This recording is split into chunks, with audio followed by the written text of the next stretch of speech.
En este video revelaremos al acechador nocturno, aquel que convierte la oscuridad en altar de violencia. Que el crimen no es solo acto, es ritual de miedo colectivo.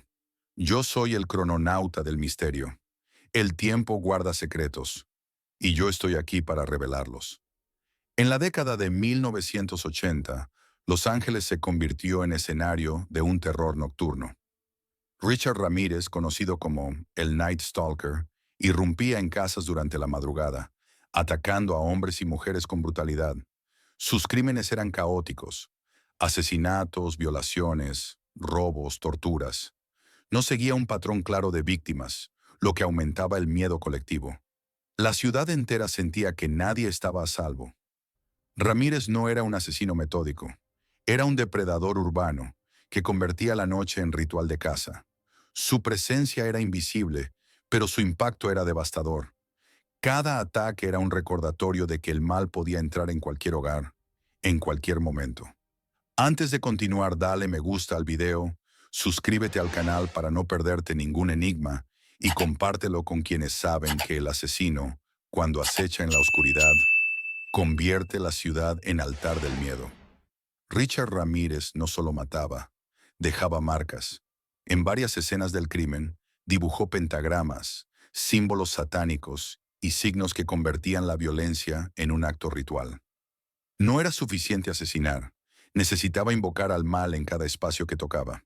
Su presencia no era solo física, era simbólica. El asesino se transformaba en sacerdote oscuro de una liturgia nocturna. Durante los juicios, su imagen reforzó el mito. Entraba al tribunal con gafas negras, sonrisa desafiante y gritaba frases como "Hail Satan". Mostraba un pentagrama tatuado en la mano, levantándola como si fuera un estandarte. No buscaba defensa, buscaba espectáculo. El Night Stalker no quería ser visto como hombre, quería ser visto como instrumento del demonio. La prensa amplificó cada gesto. El público lo interpretó como prueba de posesión, como evidencia de que el mal podía caminar entre nosotros. Ramírez se convirtió en símbolo satánico urbano, en mito moderno que mezclaba crimen, ritual y espectáculo. Su violencia no era solo física, era teatral, simbólica, ceremonial. Richard Ramírez rompió el molde del asesino en serie tradicional. No tenía un perfil claro de víctimas. Atacaba a hombres, mujeres, ancianos, jóvenes, parejas, familias enteras. Su violencia era caótica, impredecible, y eso lo hacía aún más aterrador. Entraba en casas al azar, asesinaba con cuchillos, pistolas o herramientas improvisadas, y en ocasiones dejaba sobrevivientes para que difundieran el miedo. La ciudad de Los Ángeles vivía en paranoia. No había un patrón que permitiera anticipar sus ataques. Cada noche era un ritual de incertidumbre. ¿Quién sería el próximo? El Night Stalker convirtió la rutina en pesadilla, la seguridad doméstica en ilusión rota. El mal no distinguía edad, género ni condición. El mal era caos absoluto. Este desorden no era casualidad, era parte de su liturgia. Ramírez quería que el miedo fuera universal, que nadie se sintiera protegido. Su violencia era mensaje. El demonio puede entrar en cualquier hogar, en cualquier momento. Así el asesino se transformó en instrumento del caos, en figura que no buscaba solo matar, sino destruir la sensación de orden social.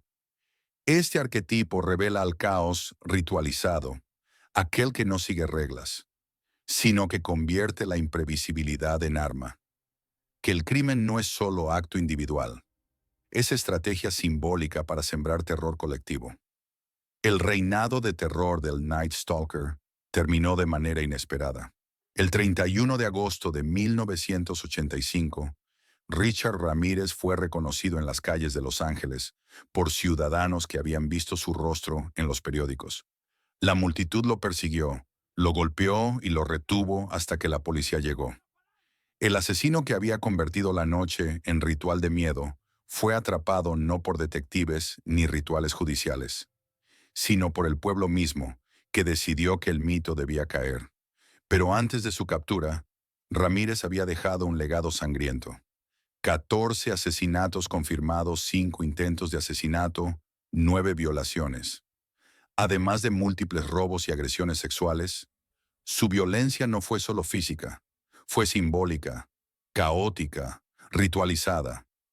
Cada crimen era un mensaje. El mal podía entrar en cualquier hogar, en cualquier momento, y nadie estaba a salvo. La ciudad entera se convirtió en altar de miedo hasta que la multitud decidió romper el hechizo. La captura fue un acto colectivo. El mito del Night Stalker se derrumbó en manos de ciudadanos comunes, demostrando que el terror, cuando se convierte en espectáculo, puede ser desmantelado por la fuerza de lo cotidiano. El asesino que gritaba "Hail Satan" fue reducido por vecinos que gritaban "¡Atrápenlo!". El ritual del mal terminó con un ritual de justicia popular. Tras su captura, Richard Ramírez fue llevado a juicio en 1989. El proceso fue uno de los más mediáticos de la época. Miles de personas acudían a la corte, algunos por morbo, otros por miedo, y otros incluso para idolatrar al asesino. Ramírez no se comportó como acusado arrepentido, se comportó como actor ritual. Sonreía, levantaba su mano tatuada con el pentagrama, gritaba "Hail Satan" y convertía cada audiencia en espectáculo demoníaco. Los cargos eran abrumadores: 13 asesinatos confirmados, 5 intentos de asesinato, 11 agresiones sexuales, 14 robos en viviendas. La evidencia era contundente: huellas, testimonios, pruebas balísticas. El jurado no tuvo dudas. Ramírez fue condenado a 19 sentencias de pena de muerte, además de múltiples cadenas perpetuas. Pero incluso en ese momento, el asesino no mostró miedo. Al escuchar la sentencia, sonrió y dijo: "No importa, la muerte siempre viene con el territorio.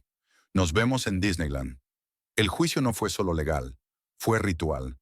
La corte se convirtió en escenario donde el asesino reforzó su mito satánico y donde la sociedad lo transformó en símbolo del mal absoluto.